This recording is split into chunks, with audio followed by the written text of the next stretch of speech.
पहले तो तुम्हें देशभक्ति सिखाता हूं। फर्स्ट वर्ल्ड वॉर में जर्मनी का और उसके साथ कुछ देश थे उनका और बाकी दुनिया का आपस में झगड़ा हो गया। उस समय यूरोप में सबसे ताकतवर देश हुआ करता था फ्रांस। फ्रांस के साथ जब युद्ध हुआ और पूरी दुनिया इस युद्ध में इन्वॉल्व हो गई, इसे फर्स्ट वर्ल्ड वॉर कहते हैं। इसमें जर्मनी की अंततोगत्वा शिकस्त हुई, जर्मनी हार गया और जर्मनी बहुत बुरी तरह बर्बाद हुआ। इतनी बुरी तरह बर्बाद हुआ कि इन मित्र राष्ट्रों ने जर्मनी पर पहले विश्व युद्ध का सारा खर्चा लाद दिया। सारा पैसा कौन देगा? इस विश्व युद्ध की हानि कौन भरेगा? जर्मनी। उसके 13% पॉपुलेशन और 10% खनिज संसाधनों तक पर कब्जा कर लिया, उसकी लैंड पर कब्जा कर लिया। जर्मनी की इतनी बुरी हालत थी कि जर्मनी के लोग अपने गले में तख्ती डालकर घूम रहे थे कि मैंने पीएचडी किया है, शौचालय साफ करने का भी काम दे दो लेकिन 2 वक्त की रोटी दे दो। यह हालत जर्मनी की हो गई। पहला वर्ल्ड वॉर जब हुआ तो इसमें जर्मनी के सिपाहियों के पास बंदूकें तक नहीं बची थी।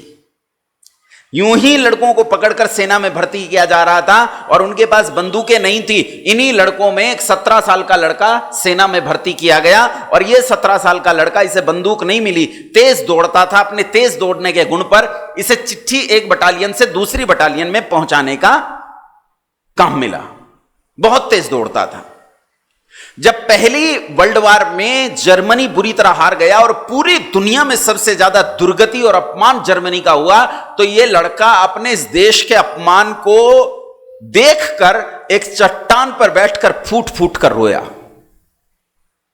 वो कहता है मेरी मातृभूमि कितनी अपमानित हुई है, कैसे सिसक रही है, कोई नहीं देख रहा कि ये कितनी अपमानित हुई है। लड़के ने नौकरी से त्याग पत्र दे दिया।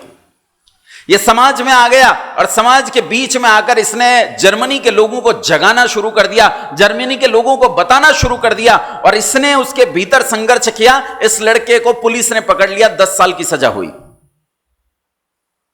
यह लड़का पकड़ा गया, 10 साल की सजा हुई, लेकिन जमानत पर छूटकर इसने फिर जर्मनी के लोगों के बीच काम किया और इसने जर्मनी के लोगों को विश्वास दिलाया कि यदि तुमने मुझे इस देश का कार्यभार सौंप दिया, यदि तुमने मुझे चांसलर बना दिया, तो अगले 5000 साल तक पूरे यूरोप पर जर्मनी शासन करेगा। यह वादा करता हूं। जर्मनी को इस लड़के की बात का यकीन आया और यह लड़का जर्मनी का चांसलर बना। दुनिया इसे अडोल्फ हिटलर के नाम से जानती है।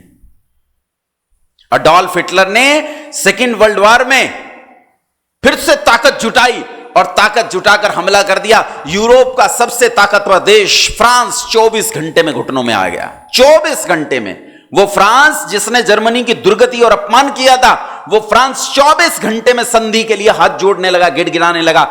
4 घंटे में पोलैंड को नेस्तो नाबूद कर दिया। इंग्लैंड को बर्बादी के कगार पर पहुंचा दिया। रशिया और अमेरिका पर इकट्ठा हमला कर दिया। इतना भयानक उत्पात दुनिया में इससे पहले किसी ने नहीं मचाया था जैसा अडोल्फ हिटलर ने मचाया। 24 घंटे में फ्रांस घुटनों पर आ गया। चिट्ठी लिखी, पत्र भेजे, टेलीफोन किए, भाई साहब संधि के लिए तैयार हैं, ट्रीटी कर लो, संधि कर लो।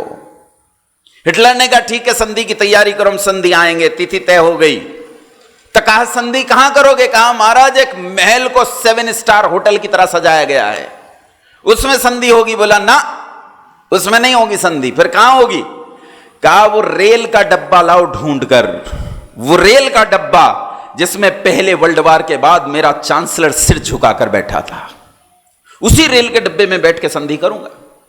उन्होंने कहा महाराज 20 साल बीत गए हैं, 2 विश्व युद्ध हो चुके हैं, न जाने रेल कहां है, रेल का डब्बा कहां है, अब नहीं मिलेगा। बोले मिलेगा नहीं तो यह समझ लो कि मेरी तोपों ने खामोशी बरती है, अभी वो खनकना भूली नहीं है, ये दोबारा खनकना शुरू कर देंगी। मरते क्या न करते, ढूंढ कर वो रेल का डब्बा लाए। उसे भी एक बेहतरीन होटल के कमरे की तरह सजाया गया। उसके अंदर सबसे ऊंची कुर्सी लगाई गई। हिटलर वहां पहुंचा, कहा मैं कहां बैठूंगा? कहा उस सबसे ऊंची कुर्सी पर। कहा ना, वो चेयर ढूंढ कर लाओ इस डब्बे की, वो टूटी हुई चेयर जिस पर मेरे चांसलर ने सिर झुकाकर तुम लोगों से वो अपमान का घूंट पिया था, मैं उसी चेयर पर बैठकर संधि करूंगा। वही चेयर ढूंढ कर लाई गई, उस पर बैठकर उसने संधि की। हिटलर एक हत्यारा था, एक खराब आदमी था, मैं उसका पक्ष नहीं लेता हूं, लेकिन ये बताओ मुझे तुम्हारे हाथ में एक लकड़ी का टुकड़ा था, लकड़ी का टुकड़ा लिए तुम जा रहे थे, अचानक वो एक गंदी नाली में गिर पड़ा, तो क्या करोगे? उठा लोगे क्या? नहीं उठाओगे ना। लेकिन तुम्हारे हाथ में सोना था और ये नाली में गिर पड़े, अब क्या करोगे? बोलो अब क्या करोगे? अब उठा लोगे? अच्छी सीख किसी बुरे से बुरे आदमी से भी ले लेनी चाहिए।